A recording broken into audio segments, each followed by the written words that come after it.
Iresaka bakasika ny vaovaon'ny toe-karena koa sika manomboka eto anisan'ireo fepetra vaovao ao anatin'ny teti-bolam-panjakana amin'ity taona 2024 ity ny antsoina hoe i-visa ny orinasa Ametismo no misahana izany visa izany nitondran'ny tale general ny foibe mpitantanana ankapobeny etra fanazavana ny momba azy ity inona marina ary zany ndao raha tsika fanazavana.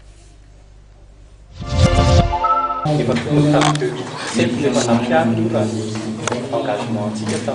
organisation mondiale tourisme fa misy pitsopitsony araky ny lalàna zany tsy maintsy napetraka ho tamin'ity lalàna mifeny tetofotsy zany efa tafiditra ny resaka hoe visa ino zany ino fomba ihany satria tsika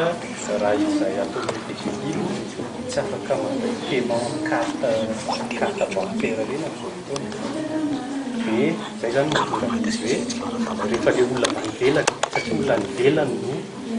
amin'izany hoe visa zany hoe par internet izy dia tonga dia mamboaky visa mivelany dia mahazo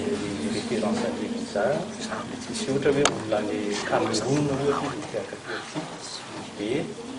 amin'ny alalan'ny hoe visa io zany lefananga dia zay moa zany mbola tsy équipé amin'izay hoe recouvrement carte bancaire zay hatramin'izao dia les sociétés io zany afaka manao direction générale ny impôt vérifier zany hoe visa zany zany hoe firy ny visa miditra firy ny olona miditra ny mampitahany zany zany dia mety feno satria volam-panjakana io dia ananantsika feno tanteraka mihitsy ny possibilité manao an'izany vérification zay.